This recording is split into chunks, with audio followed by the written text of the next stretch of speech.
हमारी भाग्य की लिपि लिखने वाला और कोई नहीं बैठा है। हम स्वयं अपने भाग्य निर्माता हैं। अपने सत्कर्मों से ही सद्भाग्य का निर्माण होगा और अपने बुरे कर्मों से ही दुर्भाग्य का निर्माण होगा। इसलिए हम औरों को रिस्पॉन्सिबल नहीं, हम खुद रिस्पॉन्सिबल हैं अपने अच्छे या बुरे कर्म। जितनी आपकी आस्था, श्रद्धा, विश्वास घनीभूत होगा, सघन होगा, मजबूत होगा, उतना ही मन पर प्रभाव अधिक होगा। और इसलिए मैं कहता हूँ कि मेडिसिन नहीं, मेडिटेशन समाधान है। पहले मैं बहुत सुनता था कि लोग इस बारे में बहुत बात करते थे, स्वर्ग है, नर्क है, अच्छे कर्म, बुरे कर्म। अब मैं देखता हूँ लोग अवेयर हो रहे हैं। आज के दौर में लोग मोक्ष के बारे में भी बात करते हैं। मोक्ष क्या है? वरदान और अभिशाप दो नहीं होते, चढ़ने और उतरने की सीढ़ियां दो नहीं होती, केवल हमारा मूवमेंट बदला। बेचारे मन को बहुत कोसा गया है हमारे प्राचीन ऋषि मुनियों ने भी, और यहाँ तक क्या डाला, मन लोभी, मन लालची, मन चंचल, मन चोर, मन के मते न चालिए, पलक पलक मनो। जबकि मन इतना उसके लिए रिस्पॉन्सिबल है नहीं बेचारा। एक है खेचरी मुद्रा, योग की भाषा में हमारे मुंह में जीभ की ये स्थिति है, उसको उठा के तालू की ओर लगाना, इस मुद्रा का नाम है खेचरी मुद्रा। आप जो ही अभ्यास करोगे आपको लगेगा कि जैसे एकदम विचारों को विराम दे दिया। तो इसलिए योगीराज कृष्ण से अर्जुन ने पूछा था कि ये मन रूपी घोड़ा जो है दौड़ता है, इसको काबू कैसे पाया जाए। उन्होंने कहा था अभ्यास और वैराग्य। कि संकल्प हर चीज की शुरुआत है। संकल्प तब तक नहीं होगा सिद्धि तक कोई पहुंच नहीं पाएगा। तो संकल्प पर क्लैरिटी कितना ज्यादा जरूरी है। पूछा जाए कि दो प्रकार के बल है, बताओ ज्यादा महत्वपूर्ण कौन सा है, तो कहेंगे संकल्प बल, मनोबल, आत्मबल। अब मेरा काउंटर क्वेश्चन है कि आप ये बताइए, शरीर का बल बढ़ाने के लिए तो इतना पुरुषार्थ करते हैं, मनोबल के लिए क्या करते हो, संकल्प बल के क्या करते हो, आत्मबल के लिए क्या करते हो। पिछले वर्षों मेरी अमेरिकी राष्ट्रपति जब जॉय बाइडेन से चर्चा के दौरान मैंने एक सुझाव दिया कि वहाँ की बड़ी प्रॉब्लम है गन वायलेंस, और मैंने उनसे कहा कि गन तो एक इंस्ट्रूमेंट है, प्रॉब्लम गन की नहीं है। आप गन पे बैन लगाओगे एक पे, वो दूसरी उठा लेगा, दूसरी पे लगाओगे तीसरी। असली समस्या है हमारे मानव मस्तिष्क की। जैन दर्शन में उपवास के बारे में बहुत बात की गई। कई जगह ये भी बताया गया कि किस तरह का आहार तो आपको खाना ही नहीं चाहिए। भर्तृहरि जी ने भी कहा था आहार निद्रा भय मैथुनम च सामान्य एतत् पशु भी नराणा धर्मो ही तेषाम अधिको विशेषो धर्मेण हीना पशु भी समाना। हेलो दोस्तों, लॉ ऑफ अट्रैक्शन के एक और जोरदार पॉडकास्ट में आपका बहुत बहुत स्वागत है। आज का ये पॉडकास्ट बहुत ही ज़्यादा खास होने वाला है क्योंकि आज हमारे साथ एक ऐसे पर्सन है जो पूरी दुनिया में अपनी छाप छोड़ चुके हैं। पूरी दुनिया में शांति के दूत हैं, स्पिरिचुअल गुरु हैं, जैन धर्म के बारे में बहुत बात कर रहे हैं, जैन आध्यात्मिक गुरु भी हैं और सालों से अपनी ज़िंदगी को, अपनी लाइफ को लोगों की सेवा में लगा दिया है। आज वो कंसिस्टेंटली वर्ल्ड पीस के बारे में बात करते हैं और उसी के लिए उन्होंने इंडिया के पहले वर्ल्ड पीस सेंटर की शुरुआत की। आज हम जैन दर्शन के बारे में बात करने वाले हैं, आज हम पीस के बारे में बात करने वाले हैं, आज हम भगवान के बारे में बात करने वाले हैं, आज हम सही गलत, लॉ ऑफ अट्रैक्शन, मैनिफेस्टेशन के बारे में बात करेंगे। और ये सभी बात करेंगे हम जैन दर्शन, जैन धर्म के अनुसार कि कितना कुछ हम जीवन में अचीव कर सकते हैं सिर्फ तब जब अपने मन को हमने कंट्रोल कर लिया, मन का ध्यान कर लिया और जीवन को अगर सही डायरेक्शन में ले गए। आज मैं बहुत ज़्यादा खुश हूँ कि आज हमारे बीच में है आचार्य डॉक्टर लोकेश मुनि जी। आचार्य जी, आपका हमारे पॉडकास्ट पे बहुत बहुत स्वागत है। पहले तो मैं बहुत ब्लेस महसूस कर रहा हूँ आज आपको इतने करीब से देखकर, और मुझे यकीन है कि आज हमारे जो ऑडियंस हैं, जो लोग हमारे पॉडकास्ट को देखते हैं, आज उन्हें कुछ एक अलग लेवल पर बहुत सारी चीज़ें सीखेंगे। क्योंकि मैंने आपको ऑनलाइन बहुत सुना है, आपके टॉक्स को स्टेज पर, और मैं हमेशा एक आपके पर्सपेक्टिव से हमेशा बहुत इम्प्रेसिव हुआ। और जिस तरह का आज के दौर में आप काम कर रहे हैं, मैसेजेस लोगों तक पहुंचा रहे हैं, मुझे लगता है कि वो शायद अगर हमारे पॉडकास्ट के थ्रू भी पहुंचे तो बहुत और भी लोगों तक वो पहुंच पाएगा जी। तो सबसे पहले सवाल सर मेरा हमेशा सभी से ये रहता है, मैं आपसे भी वही पूछूंगा कि सर क्या आप मैनिफेस्टेशन, लॉ ऑफ अट्रैक्शन को मानते हैं, और अगर मानते हैं तो इसका आपका डेफिनेशन क्या है? देखिए कि हमारा ये जो मानव जीवन है ये खदान से निकले हुए पाषाण के समान नहीं है। जन्म लेना नियति है, किंतु कैसा जीवन जीना ये हमारे पुरुषार्थ के अधीन है। ओके। और मेरा ये मानना है कि हमारा शरीर मात्र हाड़ मांस का पुतला ही नहीं, विश्व की परम सत्ता समाहित है इसमें, बशर्ते उसको हम उजागर करना सीखें। तो इसलिए मैं कहना चाहूँगा कि भगवान महावीर ने जो पुरुषार्थवाद पर बल दिया है, हम सम्यक दिशा में पुरुषार्थ करें तो अपने जीवन को अपनी इच्छाओं के अनुरूप हम उसे डाल सकते हैं और उसे आगे बढ़ा सकते हैं। पुरुषार्थवाद ये है क्या? पुरुषार्थवाद, देखिए, पुरुषार्थवाद के लिए मैं ये कहना चाहूँगा कि हमारे भाग्य की लिपि लिखने वाला और कोई नहीं है। हम स्वयं अपने भाग्य निर्माता हैं। हमारे अपने सत्कर्मों से ही सद्भाग्य का निर्माण होता है और हमारे बुरे कर्मों से ही दुर्भाग्य का निर्माण होता है।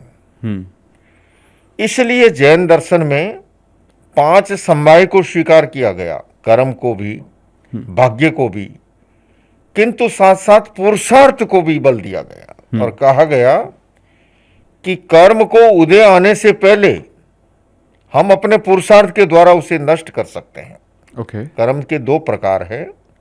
एक है निकाचित कर्म, सघन कर्म, जिसे भोगना ही होता है, किंतु दूसरा है दलित कर्म, कमजोर कर्म, जो हमारी प्रतिदिन क्रिया के साथ जिसका बंधन होता है।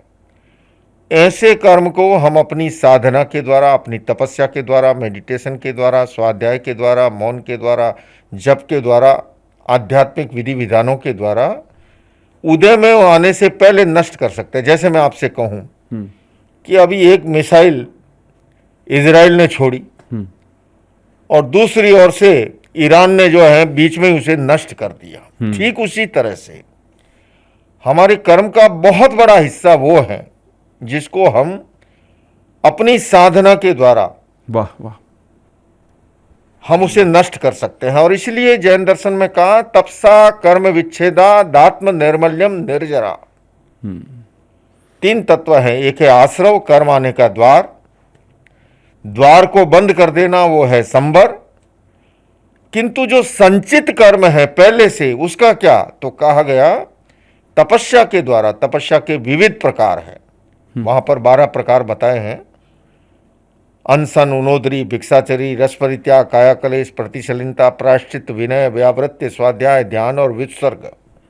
तो कहा कि तपसा कर्म विच्छेदा दात्म निर्मल्यम निर्जरा।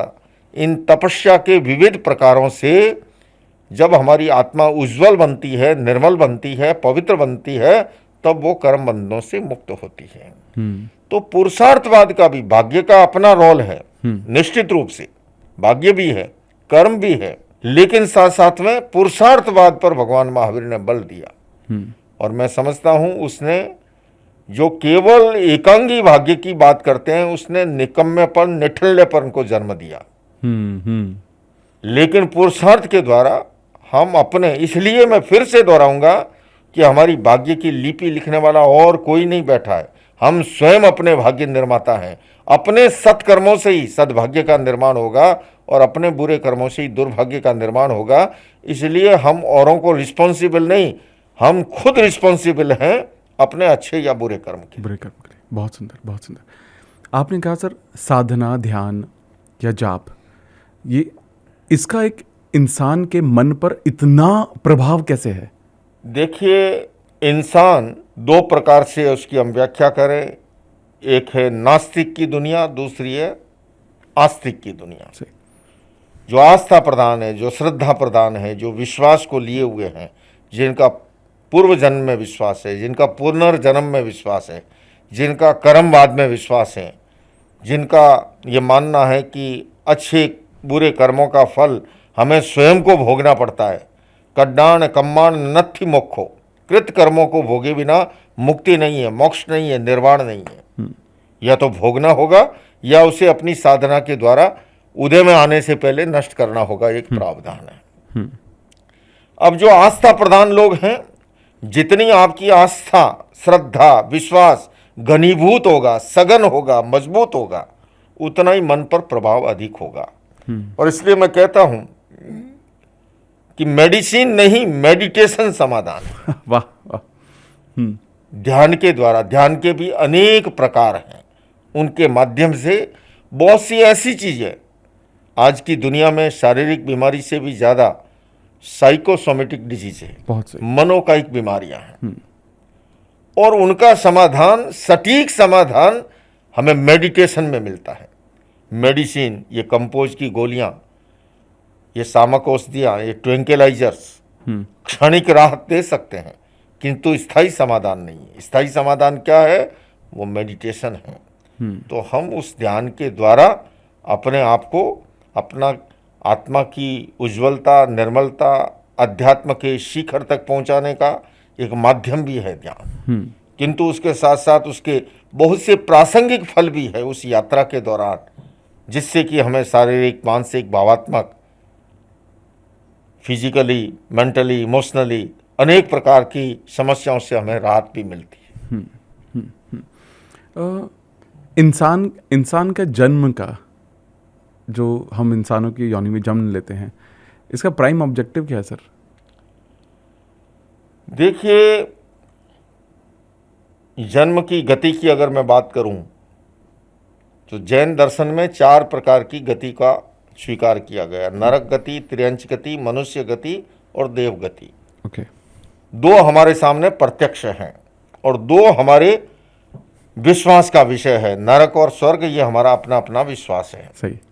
किंतु 2 गति हमारे सामने है, मनुष्य भी है और पशु पक्षी पेड़ पौधे भी हमें दिखाई देते हैं जी। अब ये एक प्रश्न ये खड़ा होता है कि हमारी दुनिया में विविधता क्यों है, अलग अलग क्यों है?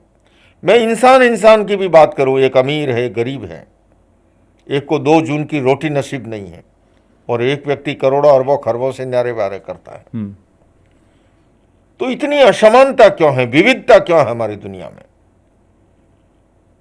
हमारे मनीषियों ने इसको खोजने का प्रयास किया, जिसमें अनेक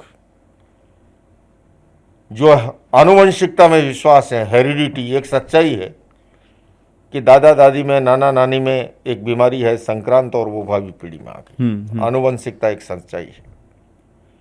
अगर आप ज्योतिष विद्या वालों से पूछो तो वो कहेगा कि जिस प्रकार के जन्माक्षर हैं, ग्रह नक्षत्र हैं, उसके अनुसार जीवन का निर्माण होता है। सही। अगर इसी बात को परिस्थिति और पर्यावरणविद कहते हैं कि जैसा एटमॉस्फेयर मिलता है उस प्रकार से व्यक्तित्व का निर्माण होता है। अब यहां आकर के मैं एक काउंटर क्वेश्चन करता हूं, प्रश्न करता हूं कि एक माता पिता की ऐसी जुड़वा संतान, माता पिता एक है, दादा दादी, नाना नानी एक है, और जन्म के अवसर पर देखूं तो खगोल शास्त्रीय दृष्टि से दोनों के समय के दौरान कोई ग्रहों में परिवर्तन भी नहीं है। बहुत सही, बहुत सही। और चूंकि एक साथ जन्म हुआ, एक स्कूल में पढ़े, एक कक्षा में पढ़े, पिता ने ड्रेस भी एक सरी की सिलाई, एक चूल्हे पे भोजन पकता है, किंतु बड़ा होने के बाद एक बहुत धार्मिक प्रवृत्ति का महात्मा बन जाता है और दूसरा उसके बिल्कुल ठीक विपरीत। यहाँ प्रश्न खड़ा होता है कि उसका कारण क्या है? बहुत सही, बहुत सही, वाह।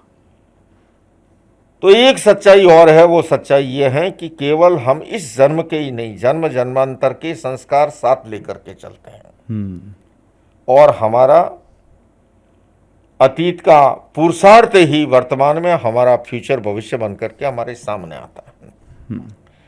तो कर्म है, कर्म का फल है, तो कर्म मुक्ति की प्रक्रिया भी मौजूद है।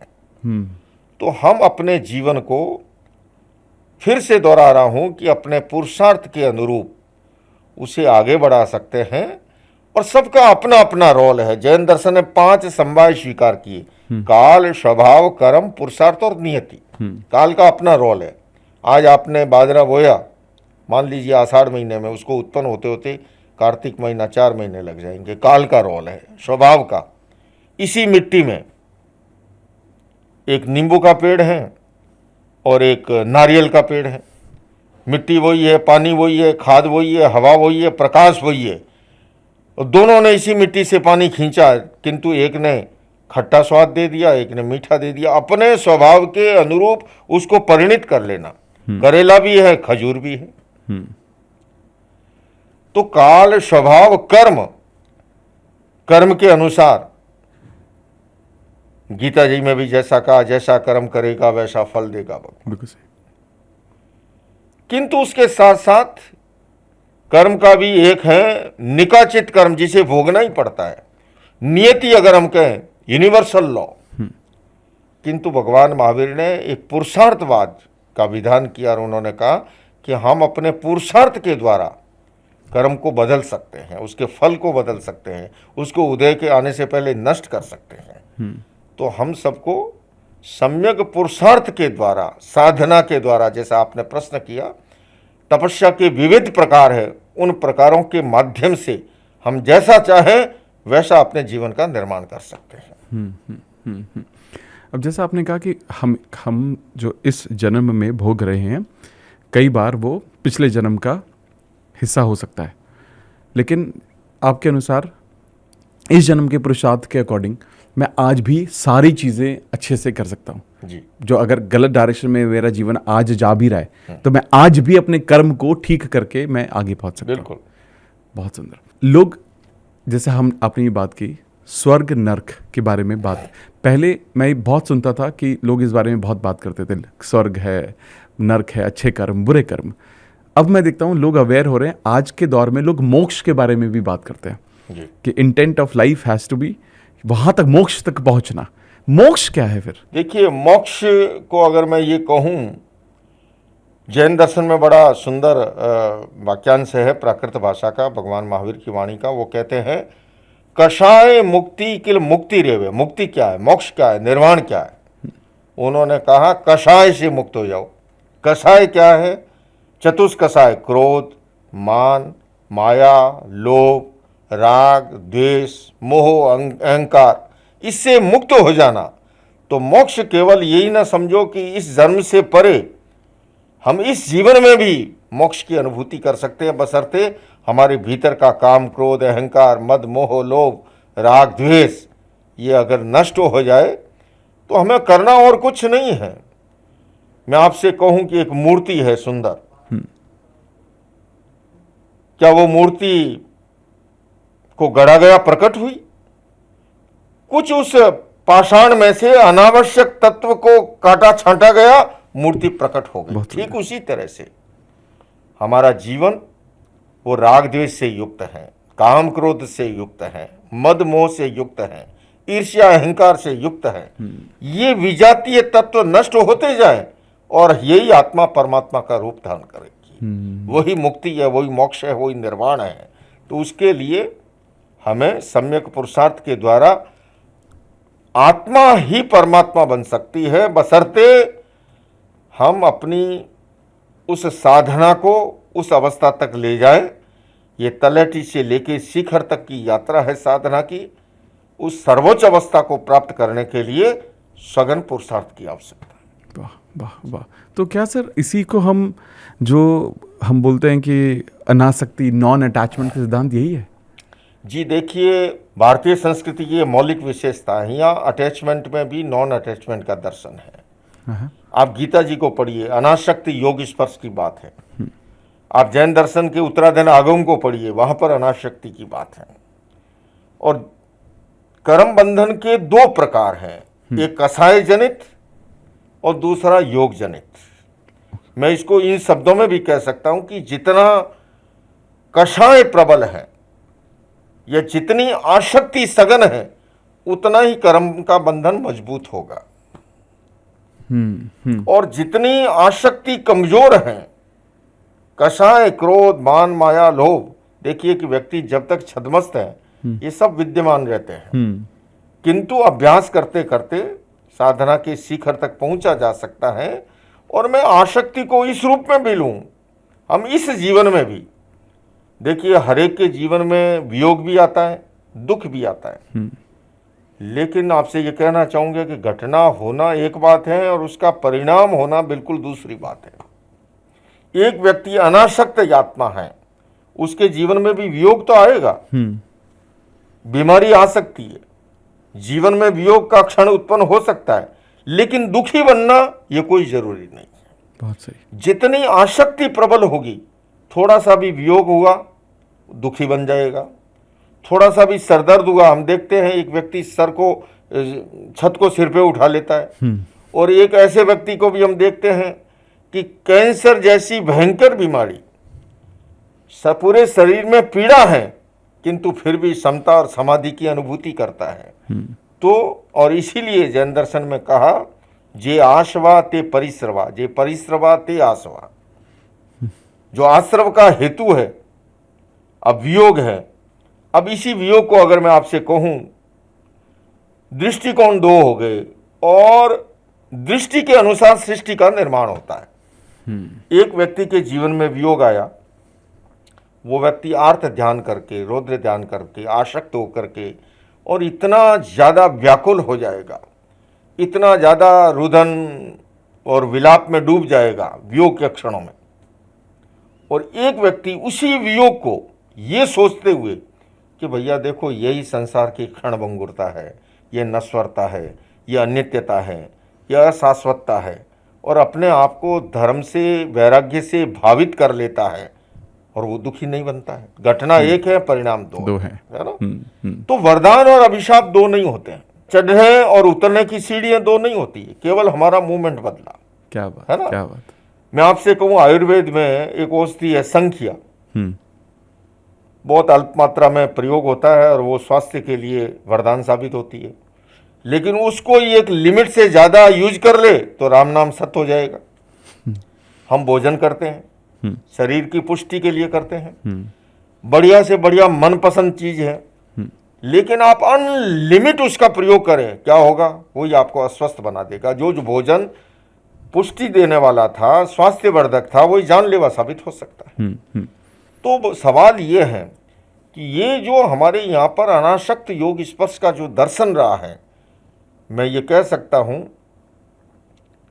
पॉजिटिव थिंकिंग और नेगेटिव थिंकिंग, सकारात्मक सोच, विधायक भाव और नकारात्मक भाव, ये दो भाव हैं। अगर हमारे भीतर पॉजिटिव थिंकिंग है, सकारात्मक सोच है, विधायक भाव है, अनासक्त का दर्शन है हमारे पास, तो उस व्यक्ति को कोई दुखी नहीं बना सकता है। बहुत सही। तो इसलिए अनासक्त योग स्पर्श बहुत ही उपयोगी है और स्वस्थ सुखी आनंदमय जीवन का मूल मंत्र है। आज हमारे जीवन में जैसे आपने कहा, एक सकारात्मक सोच जो है, कहीं ना कहीं ये हमारे मन के ऊपर सारा कुछ, मन है ये हमारा माइंडसेट, हम कैसा सोचते हैं, कैसे लोगों के आसपास रहते हैं। लेकिन मन का संतुलन बनाए रखना थोड़ा सा मुश्किल है, क्योंकि अक्सर लोग इस कन्फ्यूजन में ज़्यादा रहते हैं। जब लोग भगवान के पास जाने लगते हैं तो लोगों को लगता है कि भगवान को मैं तभी पा सकता हूँ जब मेटेरियलिस्टिक दुनिया से दूर हो जाऊँ, और जब वो दुनिया के पास जाने लगते हैं तो लगता है कि मैं भगवान के पास नहीं जा पाऊंगा। ये बैलेंस कितना ज़रूरी है? देखिए, पहले तो मैं ये कहना चाहूँगा, ये बेचारे मन को बहुत कोसा गया है हमारे प्राचीन ऋषि मुनियों ने भी, और यहाँ तक क्या डाला, मन लोभी, मन लालची, मन चंचल, मन चोर, मन के मते न चालिए, पलक पलक मन और।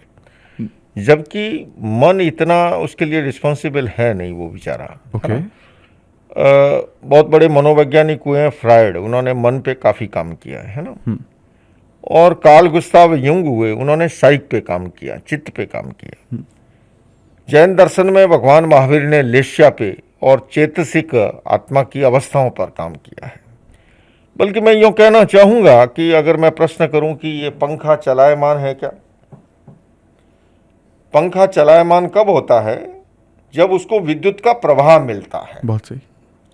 मन पर हम सारा दोष डाल देते हैं, पर मन दोषी है नहीं। अच्छा। किसने कहा मन चंचल है? उसको तो विद्युत का जब प्रवाह मिलेगा तब वो चलायमान बनेगा। और दूसरे में, हम जो मन को नियंत्रण करना चाहते हैं, उसके लिए भी मुझे लगता है कि सबसे पहले हमें इन तीन चीज़ों को समझने की जरूरत है। जैन दर्शन के तीन शब्द हैं, मनोगुप्ति, वचन गुप्ति, काया गुप्ति। ओके। मनोयोग, वचन योग और काया योग। सबसे पहले हम काया को साधना सीखें, और काया को साधने के लिए माध्यम है, वो है योगाभ्यास। और जब काया सध जाए, उसके बाद दूसरा है वचन योग, वाणी को साधना। क्योंकि चंचलता भी, मैं अगर साइंटिफिक ढंग से कहूँ, हमारी ये स्वर पेटिका है, जब तक वो शिथिल नहीं है तब तक व्यक्ति भले ही डनलप की गादी पे सोने के लिए भी गया, करवटें बदलता रहता है, नींद नसीब नहीं होती है। चंचलता बनी रहेगी तब तक। उस चंचलता को विराम देने के लिए मैं अगर 2-3 छोटे छोटे प्रयोगों की चर्चा करूं, एक है खेचरी मुद्रा। योग की भाषा में हमारे मुंह में जीभ की ये स्थिति है, उसको उठा के तालू की ओर लगाना, इस मुद्रा का नाम है खेचरी मुद्रा। आप जो ही अभ्यास करोगे आपको लगेगा कि जैसे एकदम विचारों को विराम दे दिया है। दूसरा है आकाश दर्शन। अगर हम स्टूडियो में बैठे हैं तो छत दर्शन कह सकता हूं। स्वर पेटी पे जो ही जोर पड़ता है और विचारों को विराम मिलता है, पर हर समय तो ऐसे नहीं कर सकते। यूं करने लगे लोग कहेंगे ये पागल हो गए क्या। तीसरा प्रयोग है मेडिटेशन की भाषा में, वो है शिथिलीकरण, रिलैक्सेशन। स्वर पेटिका को रिलैक्स करने की कला को सीख ले तो जो आजकल छोटे छोटे बच्चे आके शिकायत करते हैं, गुरुजी आचार्य जी मन चंचल बहुत रहता है, मन एक जगह टिकता नहीं है, पाठ याद करने बैठता हूँ मन और इधर उधर चला जाता है। तो उसके लिए हम लोग प्रयोग कराते हैं डीप ब्रीदिंग का, उसके साथ कायोत्सर्ग का जो मैंने आपसे कहा। तो मूल शरीर को साधना, वाणी को साधना, और तीसरी अवस्था है फिर मन को साधना। पर आदमी सीधा मन पर हाथ डालता है तो मन रूपी ये जो घोड़ा है ना, वो सीधी सवारी नहीं कराता है। और इसलिए योगीराज कृष्ण से अर्जुन ने पूछा था कि ये मन रूपी घोड़ा जो है दौड़ता है, इस पर काबू कैसे पाया जाए। उन्होंने कहा था अभ्यास और वैराग्य। यही गणधर गौतम ने भगवान महावीर से पूछा, वहीं पर यही उत्तर मिला। तो मूल पहले तो हमारा संकल्प वैराग्य, और दूसरे में अभ्यास। बचपन में आपने भी पढ़ा होगा, करत करत अभ्यास के जड़मति होत सुजान, रसरी आवत जात के सिल पर पड़त निशान। तो हम वैराग्य भी और अभ्यास के माध्यम से मन को भी नियंत्रित कर सकते हैं, पर उसके लिए एक प्रक्रिया है, और उस प्रक्रिया से गुजरने से ही उस कला को हम हस्तगत कर सकते हैं। आपने भी बात की संकल्प की। क्या आपको ऐसा प्रतीत होता है आज के दौर में जब लोग आपके पास आते हैं कि संकल्प हर चीज़ की शुरुआत है, संकल्प तब तक नहीं होगा सिद्धि तक कोई पहुंच नहीं पाएगा। तो संकल्प पर क्लैरिटी कितना ज़्यादा ज़रूरी है? देखिए, हमारे पास 2 प्रकार के बल हैं, एक है शरीर का बल, दूसरा है मनोबल, संकल्प बल, आत्मबल, है ना। तो शरीर के बल की अपनी एक सीमा है, पर आदमी का जितना विश्वास उस पर है, जितना जोर उस पर देता है, मनोबल के लिए, संकल्प बल के लिए या आत्मबल के लिए कितना प्रयास करता है मुझे नहीं लगता। हम शरीर के बल के लिए सुबह बेड टी से शुरू होते हैं, ब्रेकफास्ट किया, लंच किया, दोपहर में कुछ स्नैक्स ले लिए, है ना, डिनर लिया, सर्दी का मौसम है तो कहेंगे लो च्यवनप्राश का प्रयोग कर लो। घर में हमारी माता बहनें जो है कभी मेथी के लड्डू बना रही है, कभी गोंद के लड्डू बना रही है। पूछा जाए कि 2 प्रकार के बल है, बताओ ज़्यादा महत्वपूर्ण कौन सा है, तो कहेंगे संकल्प बल, मनोबल, आत्मबल। अब मेरा काउंटर क्वेश्चन है कि आप ये बताइए, शरीर का बल बढ़ाने के लिए तो इतना पुरुषार्थ करते हैं, मनोबल के लिए क्या करते हो, संकल्प बल के क्या करते हो, आत्मबल के लिए क्या करते हो? जबकि सबसे महत्वपूर्ण है, एक योगी से पूछा गया कि ये बताइए कि ये जो सामने पहाड़ दिखाई दे रहा है, इस पे किसका शासन चलता है? तो योगी ने कहा इस पे हथौड़े का, लोहे का। तो कहा गया कि लोहे पर किसका शासन है? तो बोले अग्नि का, अग्नि में लोहा भी पिघल जाता है। तो पूछा अग्नि पे किसका शासन है? तो कहा गया कि पानी का, बड़े से बड़ा दावानल है, पानी से वो भी शांत हो जाता है। तो कहा कि पानी पे किसका शासन है? तो कहा हवा का, एक पुरवैया चलती है और बादलों को उड़ा करके ले जाती है। कहा गया हवा पर किसका शासन है? योगी ने कहा वो है संकल्प बल का। अगर हमारा संकल्प बल मजबूत है, हम श्वास को रोक करके भी रख सकते हैं। तो हमारे यहाँ पर प्राचीन समय में भी इसीलिए प्राणायाम की, योग की, ध्यान की, साधना की ये प्रवृत्ति रही है। तो मैं ये कहना चाहूँगा कि संकल्प बल के लिए भी ये जितने तरीके हैं, मेडिटेशन, प्रार्थना, पूजा, ये सारे के सारे साइंटिफिक तरीके हैं। ये अलग बात है कि हमने विज्ञान, उसके पीछे जो साइंस रहा है, जो दृष्टि रही है, उसको भुला करके केवल उसको क्रियाकांड बना करके रख दिया। सही, जबकि साइंटिफिक ढंग से इसका उपयोग करें तो ये मेडिटेशन, स्वाध्याय, पूजा, प्रार्थना, ये हमारे मनोबल को, संकल्प बल को, आत्मबल को बढ़ाने में मददगार हो सकता है। बहुत सुंदर, बहुत सुंदर। आपने जस्ट अभी कहा ब्रीदिंग, सांस लेने का जो विज्ञान है, जी। इसके बारे में और जानें, क्योंकि अक्सर हम देखते हैं कि कई बार आज भी लोगों को ये नहीं शायद मिस आउट करे कि सांस लेना कैसे, ये भी। बिल्कुल ठीक कहा आपने, बड़ी मजेदार बात है कि जीवन में सबसे महत्वपूर्ण तत्व है श्वास जी। लेकिन सबसे अधिक उपेक्षित कोई है तो बेचारा श्वास है। किसी से आप पूछो कि श्वास कैसे लेते हो तो कहेंगे कैसे का क्या मतलब, वो तो अपने आप आता है, अपने आप जाता है। जबकि सबसे महत्वपूर्ण कोई जिससे हमारी समग्र जीवन में एक नई क्रांति घटित हो सकती है अगर हम श्वास को केवल साधना सीख लें, श्वास को ठीक से समझ लें। और मैंने श्वास के माध्यम से बहुत से साइंटिफिक ऐसे प्रयोग, जैसे आजकल लोग बहुत से आते हैं, गुस्सा बहुत आता है, क्रोध बहुत आता है, और मैं आपके ब्रॉडकास्ट के माध्यम से जो भी देश और दुनिया में लोग देख रहे हैं, सुन रहे हैं, मैं उन्हें कहना चाहूँगा कि मेरे पास एंगर का अचूक उपाय है, रामबाण औषधि है, सरतिया इलाज है। और वो कोई गुरुगम की बातें नहीं है, पंथ परंपरा की बातें नहीं है, साइंटिफिक। भयंकर से भयंकर गुस्सेल व्यक्ति को आप ले आइए, मैं उसे वो टेक्निक सिखाऊंगा, समझाऊंगा, और उसका गुस्सा छूमंतर हो सकता है।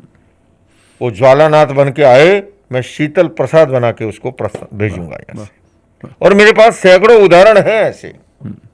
लेकिन मैं ये कहना चाहूंगा कि व्यक्ति केवल उपदेश से नहीं बदलता है, बदलाव के लिए प्रयोग जरूरी है। साइंटिफिक प्रयोग, मेडिकल साइंस के अनुसार अगर आपको कहूं, एक स्वस्थ व्यक्ति 1 मिनट में 16-17 सांस लेता है। किंतु वही व्यक्ति जब आवेश और आवेग की स्थिति होती है, आपने देखा होगा हमारे श्वास की संख्या बढ़ जाती है। बहुत सही, बहुत सही, सच। जिस समय भयंकर गुस्सा करता है तो आंखें लाल हो जाती है, नाक फड़फड़ाने लगता है, यूं लगता है श्वास ऐसे लेता है जैसे कोई लोहार की धोंकनी चल रही है। जितना उसका टेम्परेचर ज्यादा होगा उतना श्वास की संख्या बढ़ जाएगी। अब वो आवेश और आवेग किसी चीज का हो सकता है, चाहे गुस्से का हो, चाहे वासना का हो, चाहे सेक्स का हो। अगर आपने डीप ब्रीदिंग को साध लिया तो मैं कह सकता हूं कि दरवाजे तक आए हुए गुस्से को वापस लौटना पड़ेगा। क्यों? गुस्से का भी एक व्हीकल है, वो पैदल चल के नहीं आता है, और उसका व्हीकल है छोटा श्वास। वो आपके भीतर तब ही प्रवेश कर पाएगा जब आपका श्वास छोटा होगा। वाह वाह। अगर आपने डीप ब्रीदिंग को साध लिया तो दरवाजे तक आए हुए गुस्से को वापस लौटना पड़ेगा, आपके भीतर एंटर नहीं हो पाएगा।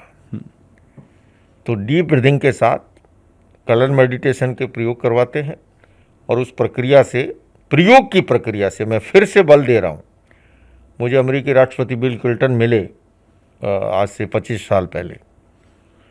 तो मैंने उनसे कहा कि आप नॉन वायलेंस पे, पीस पे कॉन्फ्रेंस करते हो, मेरे हिंदुस्तान में तो एक एक सन्यासी लाखों की भीड़ जुटाता है। आदमी केवल उपदेश से नहीं बदलता है, उपदेश से बदलता तो अब तक दुनिया स्वर्ग बन गई होती। बदलाव के लिए प्रयोग जरूरी है। और मैं ये कहना चाहूंगा कि अगर युद्ध, हिंसा और आतंक को भी इस दुनिया से अगर खत्म करना है तो हमें प्रयोग आधारित शिक्षा प्रणाली, जो कि हमारी प्राचीन गुरुकुल शिक्षा प्रणाली थी, आपने और हमने सबने कथा सुनी होगी युधिष्ठिर और द्रोणाचार्य जी की, सत्यम वद धर्मम चर क्रोधम मा कुरु। द्रोणाचार्य जी ने पाठ दिया बच्चों को याद करने के लिए, अगले दिन पूछा, सबने तपाक से दोहरा दिया। छोटा सा पाठ था, सत्यम वद धर्मम चर क्रोधम मा कुरु। एक विद्यार्थी बोला पाठ याद नहीं हुआ, छोटा सा पाठ था, कल याद करके लाना। दूसरे दिन पूछा तो भी क्या याद नहीं हुआ। तीसरे दिन द्रोणाचार्य जी को गुस्सा आया, वो जमाना अलग था, एक चांटा जड़ा और युधिष्ठिर जी कहते हैं पाठ याद हो गया। बोले ये क्या बदतमीजी है? बोले गुरुदेव आपने ही कहा था कि शिक्षा वो शिक्षा है जीवन में उतर जाए। मुझे अब तक गुस्सा आता था, किंतु आज चांटा पड़ा, जब गुस्सा नहीं आया, मैं कह सकता हूं कि वो मुझे पाठ ही याद हो गए। वाह वाह वाह। मॉडर्न एजुकेशन सिस्टम जितना है वो केवल हमारे लेफ्ट हेमिस्फीयर को जगा रहा है, जो कि बुद्धि, गणित, तर्क के लिए रिस्पॉन्सिबल है। किंतु हमारा राइट हेमिस्फीयर जो इंट्यूशन पावर के लिए, जो स्पिरिचुअल डेवलपमेंट के लिए रिस्पॉन्सिबल है, वो बिल्कुल सोया पड़ा है। आज शारीरिक शिक्षा पे ध्यान है, बौद्धिक शिक्षा पे बहुत कुछ ध्यान है, किंतु मेंटल डेवलपमेंट और इमोशनल डेवलपमेंट, मानसिक विकास और भावात्मक विकास, उस और ध्यान नहीं। और ये बात मैं एक सन्यासी होने के नाते नहीं कह रहा हूँ, मेडिकल साइंस भी इस बात को एक्सेप्ट करता है कि स्टूडेंट का अगर सिंपैथेटिक नर्वस सिस्टम ज़्यादा सक्रिय है या पैरासिम्पैथेटिक नर्वस सिस्टम, या तो वो हीन भावना में चला जाएगा या दब्बू रह जाएगा। अपेक्षा है, और ये साइंटिफिक सच है कि हमारे भीतर एनिमल ब्रेन भी है, जहां पार्श्विक वृत्तियां जन्म लेती है हमारे मस्तिष्क में, तो नियोकॉर्टेक्स परत भी है जहां पर मानवीय और दैविक वृत्तियां जन्म लेती है। और इसलिए आप देखिए, यूनेस्को के संविधान में भी ये कहा गया कि युद्ध मैदान में बाद में लड़ा जाता है, पहले मस्तिष्क में उत्पन्न होता है। तो हम पीस एजुकेशन जैसे कार्यक्रमों को इंट्रोड्यूस करके इन समस्याओं से निजात पा सकते हैं। पिछले वर्षों मेरी अमेरिकी राष्ट्रपति जब जॉय बाइडेन से चर्चा के दौरान मैंने एक सुझाव दिया कि वहाँ की बड़ी प्रॉब्लम है गन वायलेंस, और मैंने उनसे कहा कि गन तो एक इंस्ट्रूमेंट है, प्रॉब्लम गन की नहीं है। आप गन पे बैन लगाओगे एक पे, वो दूसरी उठा लेगा, दूसरी पे लगाओगे तीसरी। असली समस्या है हमारे मानव मस्तिष्क की। तो अगर गन वायलेंस का भी समाधान लाना है तो प्राइमरी एजुकेशन से हमें वैल्यू बेस्ड एजुकेशन को, पीस एजुकेशन जैसे कार्यक्रमों को इंट्रोड्यूस करना होगा, और ऐसा करने से ही समस्या का समाधान हो सकता है। तो आपने बड़ा ये महत्वपूर्ण प्रश्न किया, लेकिन मैं कहूँगा कि उसके समाधान के लिए व्यक्ति केवल उपदेश से नहीं, प्रयोग से बदलता है। हमें प्रयोग आधारित कार्यक्रमों को, है ना, आगे बढ़ाना होगा, और एजुकेशन सिस्टम में प्राइमरी एजुकेशन से ही अगर हम ऐसे कार्यक्रमों को इंट्रोड्यूस करते हैं तो हमारी इस धरती से युद्ध, हिंसा और आतंकवाद को भी खत्म किया जा सकता है। बहुत सुंदर, बहुत ही सुंदर, अद्भुत। जब हम, आपने कहा मेंटल डेवलपमेंट का जो पार्ट है, जो हिस्सा मिसिंग है आज के टाइम में, लोग मुझे लगता है कि शांति के लिए भगवान के निकट जाते हैं, मेंटल डेवलपमेंट के लिए भी कई बार जाते हैं, कुछ लोग किताबों का सहारा लेते हैं। तो मेंटल डेवलपमेंट के लिए एक सही माध्यम है क्या, सही रास्ता क्या है? देखिए, रास्ते अनेक प्रकार हैं। मैं इतना ही कहूँगा कि पानी आप गिलास से पी लीजिए, आप कटोरी से पी लीजिए, आप जगमग से पी लीजिए, आप हाथ से पी लीजिए, आप बोतल से पी लीजिए। सवाल है कि पानी है तो प्यास बुझेगी। बिल्कुल सही। अब ये अनेक प्रकार हैं जिसकी अपनी रुचि के अनुसार, जैसे आपने पुस्तक की बात की, स्वाध्याय भी एक प्रकार है। स्वाध्याय के दो अर्थ हैं। स्वाध्याय एक तो है अच्छी पुस्तकों का पठन पाठन करना, इसको हम स्वाध्याय कहते हैं। दूसरा स्व अध्याय, अपना अध्ययन करना, अपने आप को देखना, अपने आप को जानना, अपने आप को समझना। तो अनेक प्रकार है। स्वाध्याय भी जैन दर्शन ने, इसीलिए मैंने प्रारंभ में कहा कि तपस्या के 12 प्रकार माने, जिसमें उपवास भी है ना। हमारे यहाँ भी बहुत से लोग उपवास करते हैं, मतलब, है ना। लेकिन उपवास के भी मैं दो अर्थ करूँगा। केवल सामान्यतः लोग निराहार रहना, भोजन नहीं करने को उपवास मानते हैं, पर मेरी दृष्टि में वो पर्याप्त नहीं है, वो अधूरा है। अच्छा, ओके। हाँ, उपवास का वास्तविक अर्थ होगा उपआवास, आत्मा के निकट निवास करना। इट मीन्स उपवास घटित होता है। और आत्मा के निकट निवास करने में निराहारता सहायक बनती है, इसलिए उसका भी मूल्य है।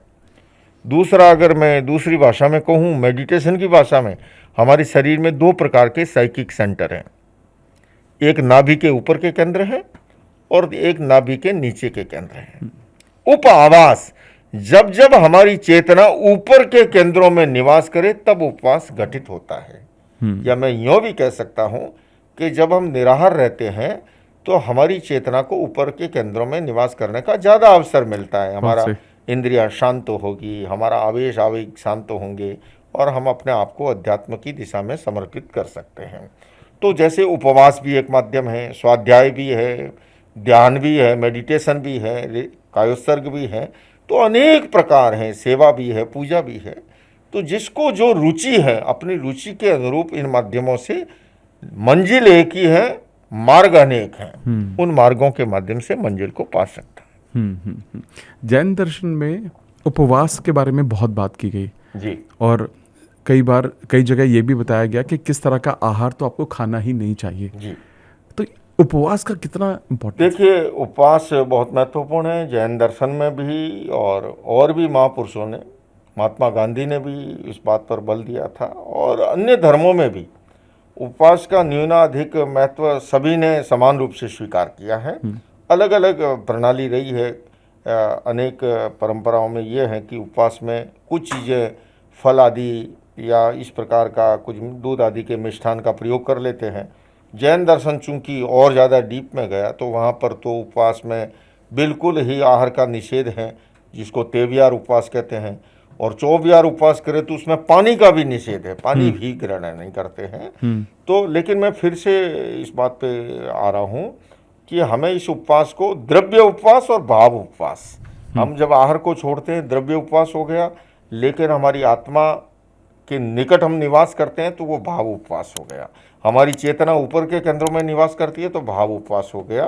तो इसका बड़ा महत्वपूर्ण है। और भोजन का तो बड़ा ही, देखिए, मैं बल्कि ये कहूँगा कि आहार और अध्यात्म का गहरा संबंध है। ओके। आहार और विचार का संबंध है, आहार और आचार का संबंध है, आहार और व्यवहार का संबंध है।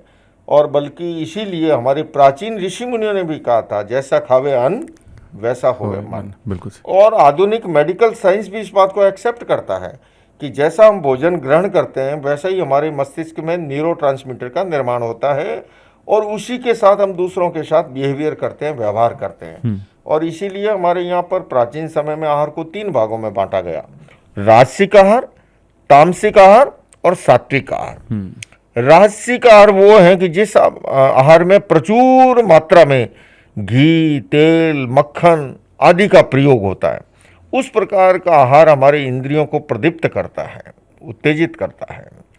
दूसरा है तामसिक आहार, जो हमारे भीतर तमस को पैदा करता है, उत्तेजना को पैदा करता है, आक्रामकता को पैदा करता है, और एक शब्द में कहूँ तो बिन लादेन प्रवृत्ति को पैदा करता है। और इसीलिए हमारे यहाँ पर जो मांसाहार का निषेध है, मांसाहार को चूंकि तामसिक आहार माना, हमारे यहाँ पर जैसे साधना के दौरान लहसुन, प्याज, ये सारी जो तामसिक चीज़ों हैं, इनके निषेध का भी।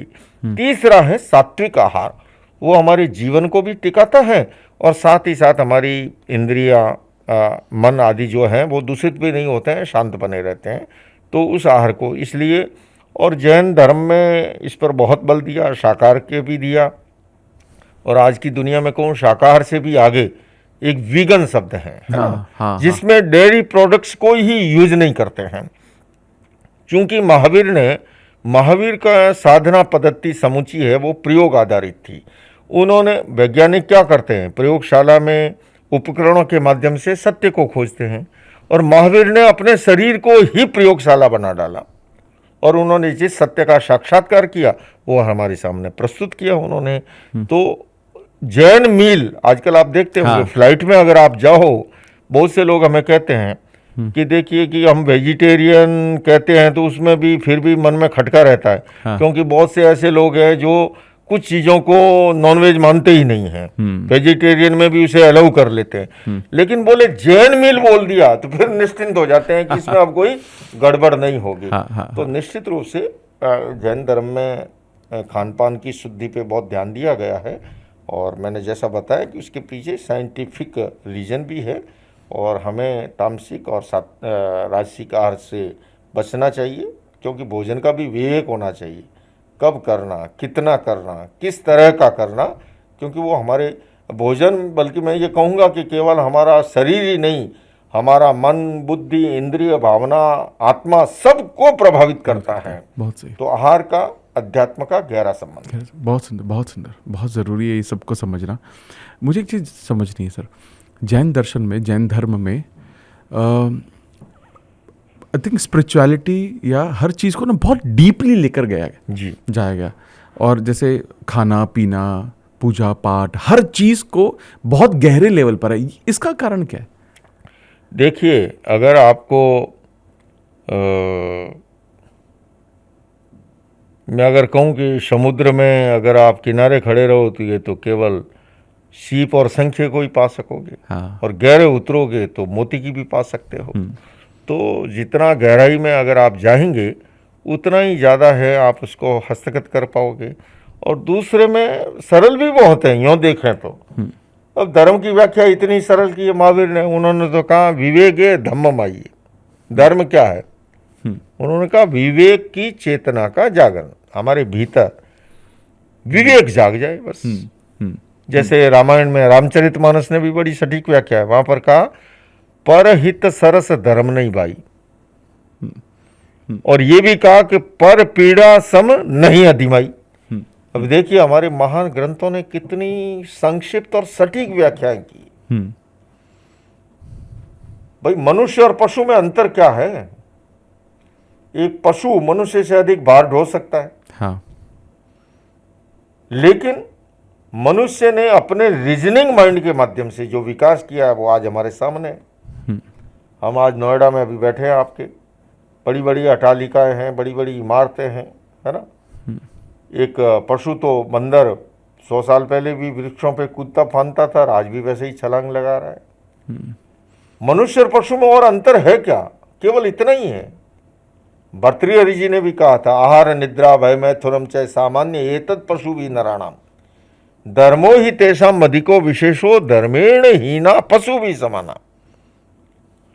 उन्होंने कहा आहार, नींद, संतति उत्पन्न ये तो सभी करते हैं, मनुष्य भी करते हैं, पशु भी करते हैं, फिर अंतर क्या है? भर्तृहरि जी कहते हैं धर्मो ही तेषाम मधिको विशेषो, मनुष्य के पास धर्म की चेतना है, अध्यात्म की चेतना है। और वो धर्म क्या है? महावीर कहते हैं विवेक की चेतना है। हमारे भीतर रीजनिंग माइंड, क्या मेरे लिए अच्छा है, क्या बुरा है, क्या करणीय है, क्या अकरणीय है, जब ये चेतना जाग जाती है।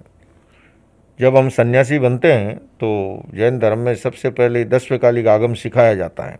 उसका एक श्लोक है, जयम चरे जयम चिट्ठे जयम आसे जयम चये जयम बुंजंतो भाषंतो पाव कम्मम न बंदई। एक नया नया चेला, एक व्यंग है छोटी सी, वो कहीं जा रहा था, सामने गुरु मिल गए, बोले ऐसे कैसे चल रहे हो? देख देख के चलो। एक साधु के लिए विधान है कि बिना देखे न चले, युग प्रमाण भूमि को देख के चले, कि मेरे पैर के नीचे कोई भी जीव जंतु आके उसकी विराधना ना हो। उसने कहा ठीक है गुरुदेव। थोड़ी देर वही भोजन के लिए बैठा और नया नया चेला था, दबादब भोजन कर रहा था, तो शिष्य गुरु ने फिर टोक दिया, बोले ऐसे नहीं, चबा चबा के खाओ, एक कवल को 32 बार चबाओ। उसने कहा ठीक है गुरुदेव।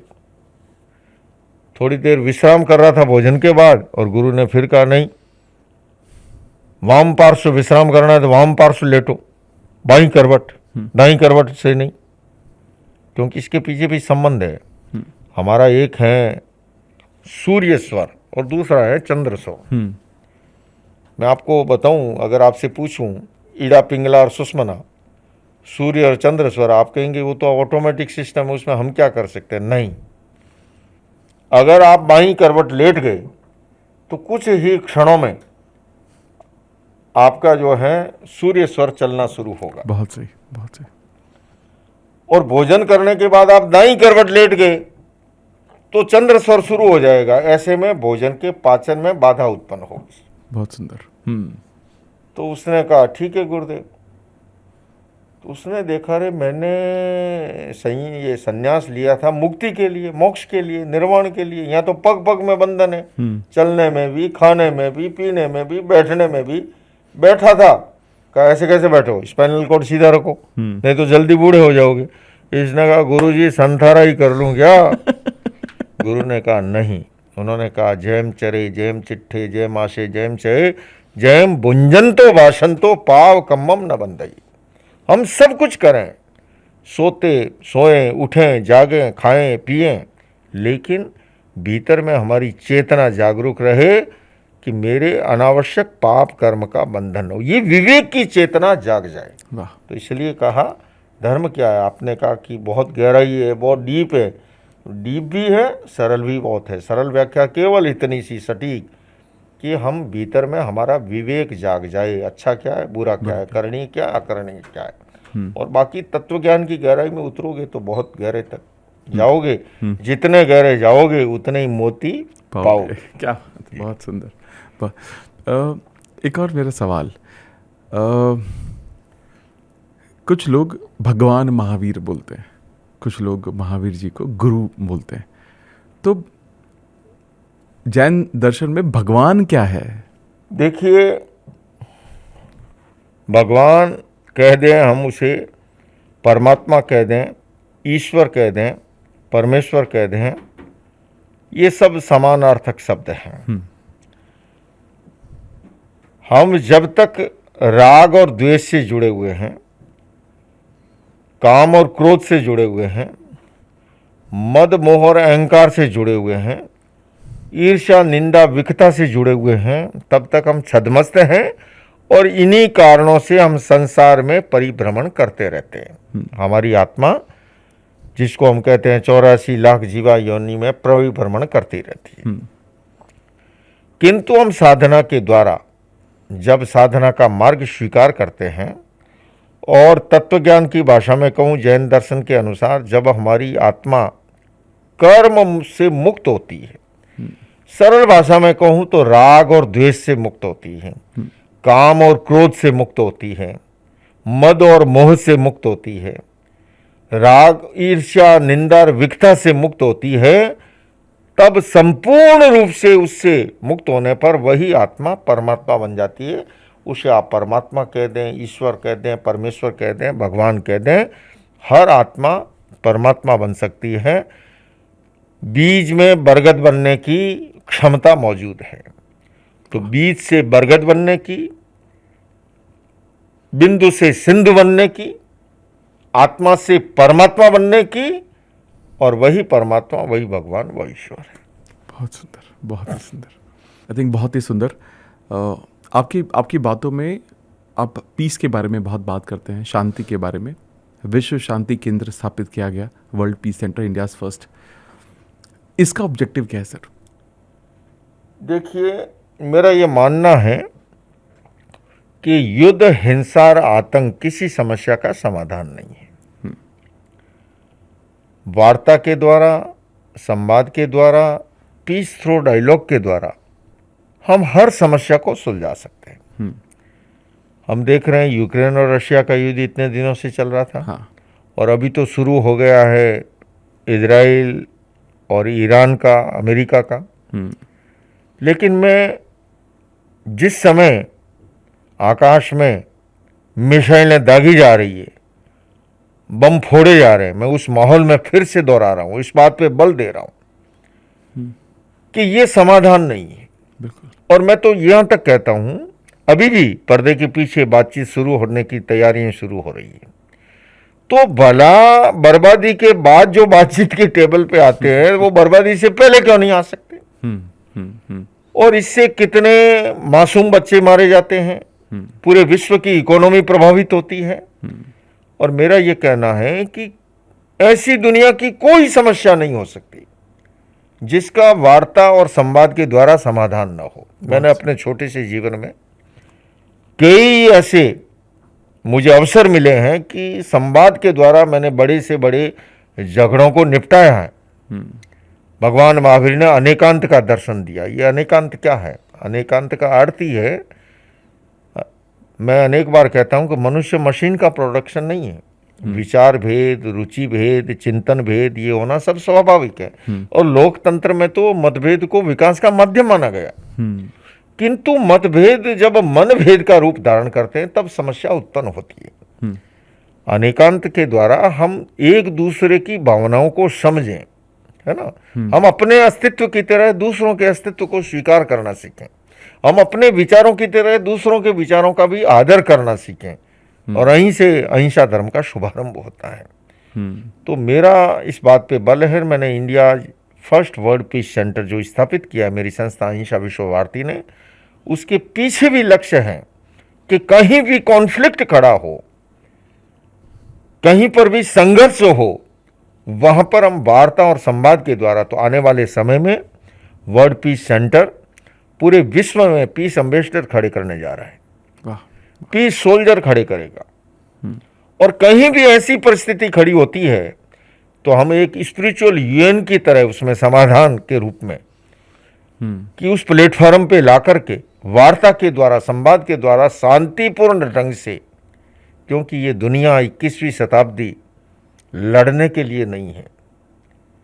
21वीं शताब्दी में तो अब हमें चिंतन करना चाहिए कि हम भावी पीढ़ी को खूबसूरत दुनिया कैसे देके जाएं, बहुत सुंदर। जहां पर युद्ध, हिंसा, आतंक ना हो।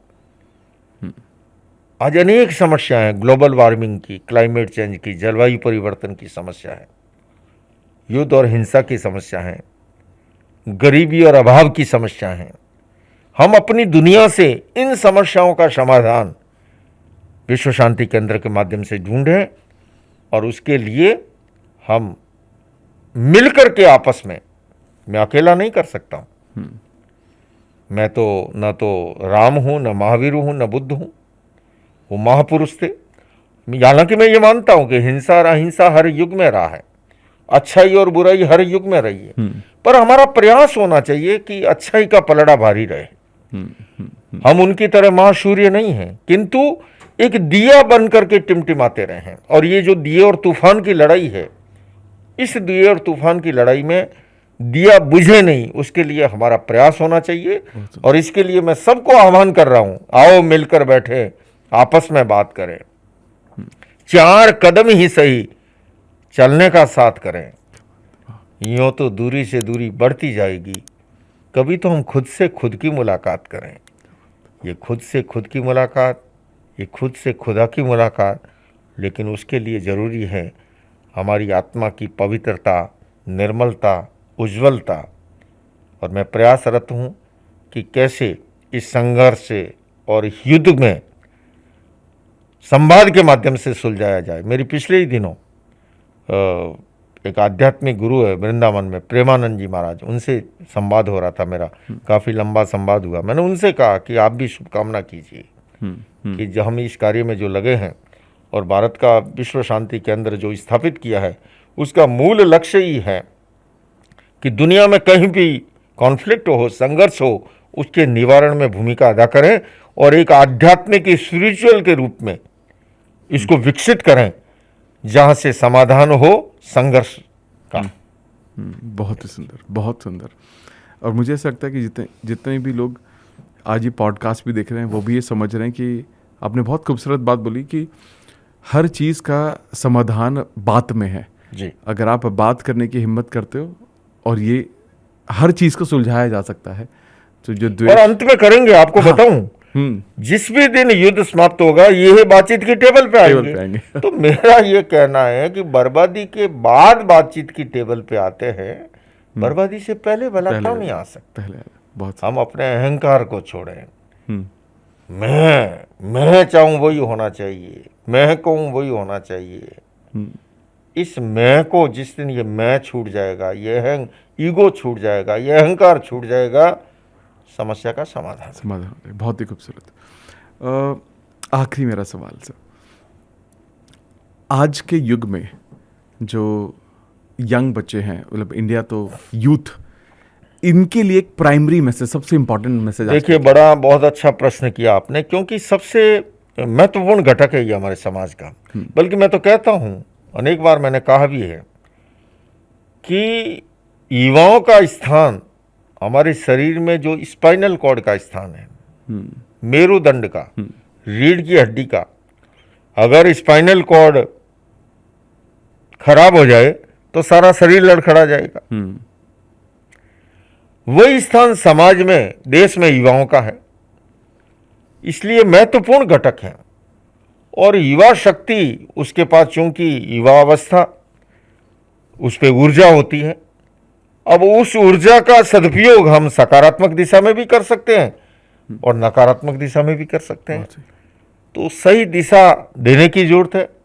और आज के युवाओं से मैं बहुत आशावान हूं और भारत का तो ये सौभाग्य है इस समय कि उसकी एक बड़ी आबादी युवाओं की है।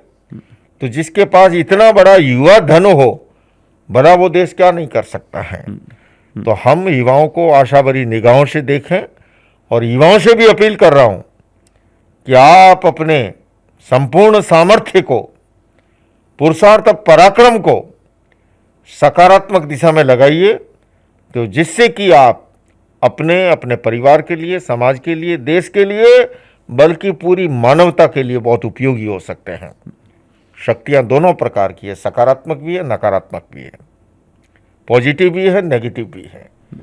तो आइए पॉजिटिव शक्तियों को जगाइए और दुनिया को खूबसूरत बनाने में युवाओं योगदान दीजिए। बहुत ही सुंदर, अद्भुत। तो आचार्य जी, आपका बहुत बहुत धन्यवाद आज हमारे पास ये सारा ज्ञान शेयर करने के लिए, क्योंकि मुझे ऐसा लगता है कि पहली बार एक तो हम हमारे पॉडकास्ट के माध्यम से जैन धर्म, जैन दर्शन के बारे में बात कर रहे हैं, और जितना मैं आपसे सुन रहा हूँ मेरी रुचि और बढ़ रही है इसके बारे में। मैं आपसे कहूँगा कि जैन धर्म जो है वो बहुत ही साइंटिफिक धर्म है और मोस्ट रिलेवेंट है, बल्कि अनेक वैश्विक समस्याओं का समाधान जैन दर्शन में मौजूद है। और कोविड काल के बाद में पूरी दुनिया में जैन लाइफ स्टाइल के प्रति एक नया आकर्षण पैदा हुआ, एक जैन जीवन शैली के प्रति, एक जैन दृष्टिकोण के प्रति। तो मैं इसलिए नहीं कह रहा हूं कि मैं जैन सन्यासी हूं इसलिए, और वास्तव में तो जैन धर्म जो है ना, वे ऑफ लाइफ है, राइट, एक जीवन जीने की कला है ना। हमने इसको अलग अलग बांध दिया अलग अलग लोगों के साथ, वो वैसा नहीं है, वो है जीवन जीने की कला। और बल्कि कहूँगा प्रसंगवश जीवन जीने की कला ही नहीं, जैन धर्म में मृत्यु की कला भी सिखाई है, कैसे पीसफुल ढंग से, क्षमता के साथ, शांति के साथ, समाधि के साथ जीवन यात्रा को पूर्ण करना। तो जीने की कला भी और मृत्यु की कला भी अगली बार हम जरूर विश्व शांति केंद्र में बैठ करके बात करेंगे। बहुत ही सुंदर, बहुत ही सुंदर, बहुत ही सुंदर। आचार्य जी, आई थिंक ये आज मेरे लिए वापस से एक बहुत बहुत शुभ दिन है कि आपके दर्शन हुए, आपके माध्यम से इतनी सारी बातें बहुत सारे लोगों तक पहुंची। एंड जितने भी लोग ये पॉडकास्ट आज देख रहे हैं, मुझे यकीन है इस बात का कि आज बहुत गहरी बातों पर चर्चा हुई, लेकिन इतने साधारण तरीके से की गई हैं वो सारी बातें, मुझे लगता है कि बहुत सारे लोगों को समझ में आएगा। और अगर आप आज जितने भी लोग ये पॉडकास्ट देख रहे हैं, किसी भी पर्पस के साथ जितनी भी सारी बातें की, अगर आप किसी भी पर्पस के साथ अगर जुड़ना भी चाहते हैं, तो डेफिनेटली अपने अपने लेवल पर आप जुड़ने की कोशिश करें। मैं भी कोशिश करूंगा जितना भी डिटेल हमारे पास आज वर्ल्ड पीस सेंटर के बारे में होगा, मैं डिस्क्रिप्शन में ज़रूर डालूंगा, ताकि अगर किसी भी माध्यम से आप इस जो पर्पस है आचार्य जी का, अगर हम छोटा भी कंट्रीब्यूट कर सकें, हम तो बहुत छोटे हैं वैसे कंट्रीब्यूट करने के लिए, बट अगर इंडिविजुअल लेवल पे जो भी हम कार्य कर सकेंगे वो करना चाहेंगे। आचार्य जी, आपका वापस से बहुत बहुत धन्यवाद, और हम प्रिविलेज हैं कि आज आप हमारे समक्ष हैं। धन्यवाद जी।